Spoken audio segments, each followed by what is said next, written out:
gentlemen are representing their clubs. They are speaking for themselves, I believe. So just keep that in note, and then we'll get started. So freedom of speech has been a hot issue on campus recently with the pro-life demonstration the other day. So I want to hear what your guys' opinions are on free speech and what kinds of speech, if any, should be restricted on college campuses. Andy, if you want to get started. Andy?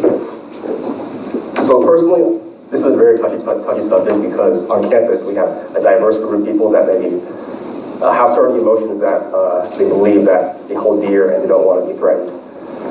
In my personal opinion, that should be respected. But as a liberal, I think that all free speech should be available, even hate speech. And unfortunately, I do think safe spaces, trigger warnings, I think they foster an environment of weakness. We need, as liberals, to stand up for ourselves and also stand up for each other.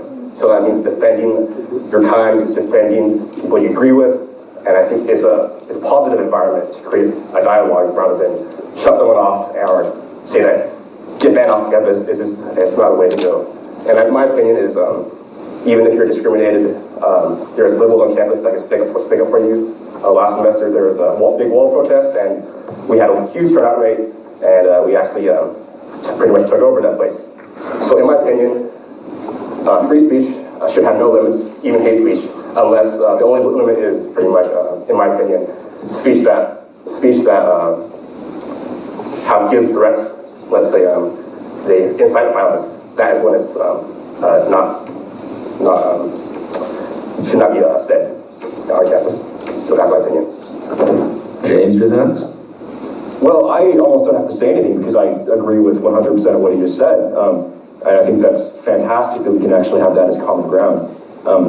Using the wall is actually a great example, in my opinion, of an event that was of a free speech event that was done properly, of a free speech event that was done on both sides, not just on the college Republican side for hosting it, but also on the unaffiliated and Democrats and people of all different ideological bents that came out to demonstrate their either support or disillusion and protest that. I think that's how it's supposed to be done. Not violating the NAP, as I'm sure my libertarian friend mentioned at some point tonight, the non-aggression principle. Not destroying people's property. You don't have to destroy somebody's property to exercise your free speech.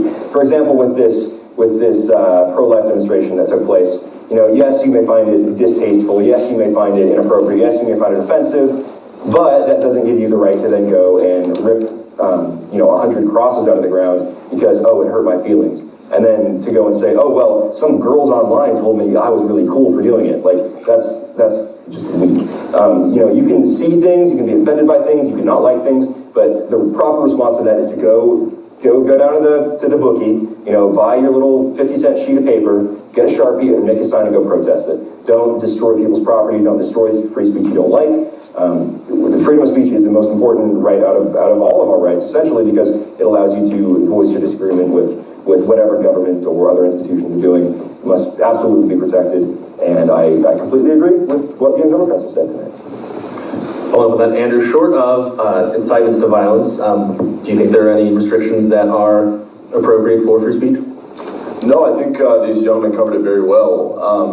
With that being said, I think we're at a very interesting point in society, as Americans, really. We're seeing free speech being really trampled on, and that's really unfortunate. And that it's happening on college campuses is even more crucial, because really college is a place where we should be able to share ideas respectfully. And seeing this demonstration, really, seeing crosses torn out of the ground and somebody peacefully protesting, I think the appropriate response, like James covered, is to go pick it right next to them. Do it respectfully, of course. This is college and we should share ideas. And so that is something I really want to reinforce. And that's something Young Americans for Liberty has really been on the front lines doing. And I think we can all agree that is what needs to be happening with all our clubs. Really going out and sharing our ideas, but doing so respectfully and participating in dialogue that is going to make us stronger in our opinions and really go out there and do that. Yeah. Cool. Speaking of constitutional rights, Neil Gorsuch was recently seated on the Supreme Court.